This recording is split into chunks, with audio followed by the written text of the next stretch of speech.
Hello and welcome to She Rises. This is a podcast for Christian women who love God but are tired of living in survival mode and want more than another promise of peace.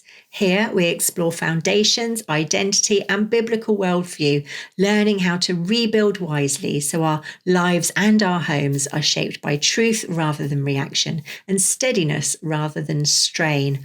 I'm Joanne Hewlett and I'm so glad that you're here.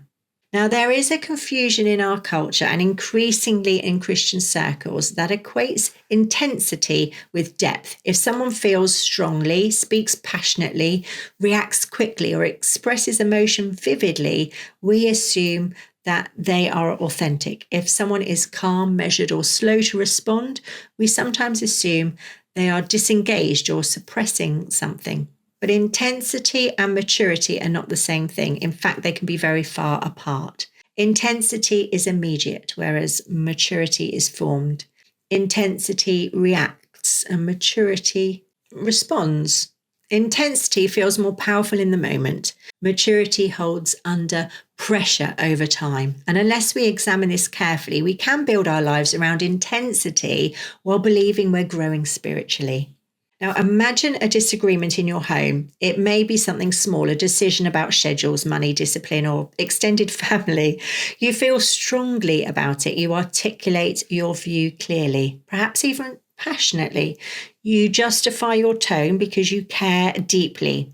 Afterwards, you might say to yourself, I was just being honest. And honesty matters, but honesty without steadiness can quickly become volatility. Have you ever noticed that sometimes the strength of your reaction is less about the issue itself and more about what it represents? A perceived lack of respect, a fear of losing control, a sense that you're not being heard. Intensity can mask insecurity. Maturity, by contrast, has the capacity to remain anchored even when disagreement arises. It doesn't need to escalate in order to feel strong. There is another layer to this, especially in Christian contexts. We can mistake fervour for faithfulness. If we care deeply about truth, morality, or family life, it can feel justified to speak forcefully or react quickly. We may even assume that calmness indicates compromise. But Jesus did not measure maturity by volume. He spoke with authority, yes, but he was not driven by emotional volatility. His steadiness under pressure before Pilate, before the crowds, before betrayal, reveals something profound about true strength. Maturity is not the absence of conviction. It is conviction anchored in obedience rather than emotion. And that anchoring is what keeps a life from being shaken.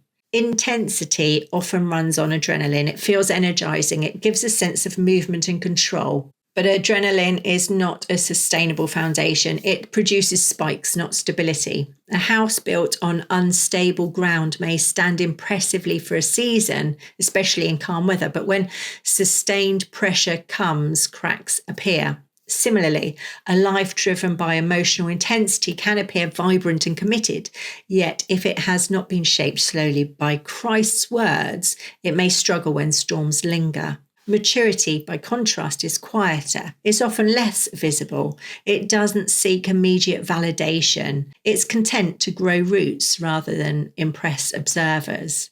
Hebrews speaks again of a kingdom that cannot be shaken.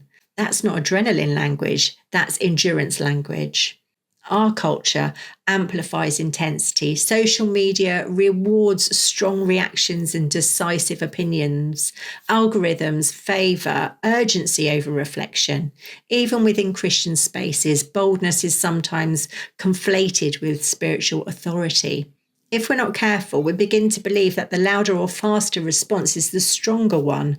But Scripture forms something different. It calls us to self-control, gentleness, patience, qualities that rarely trend but always endure.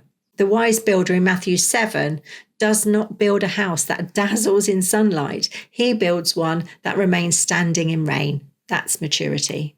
If you recognize intensity in yourself, whether in sharp reactions, strong opinions, or emotional swings, the invitation is not to suppress feeling, it's to ask what your feeling is standing on. Is it anchored in trust? Is it aligned with obedience? Is it shaped by Christ's teaching or by cultural urgency? Maturity slows the moment down. It allows truth to settle before words are spoken. It tolerates discomfort without needing to win. That kind of steadiness does not develop accidentally. It's formed, and it can be formed in you.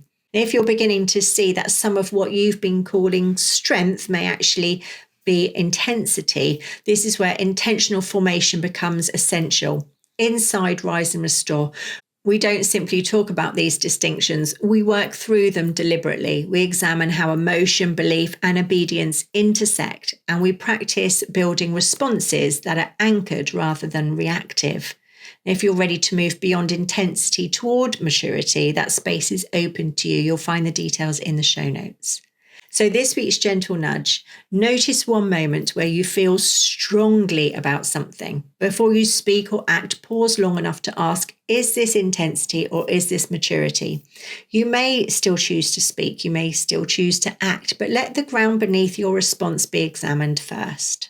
Next week, we will draw this series toward practical reinforcement, looking at a few deliberate ways to strengthen what holds so that steadiness becomes your default rather than your expectation. Until next time, live steadily, think deeply, and keep building wisely.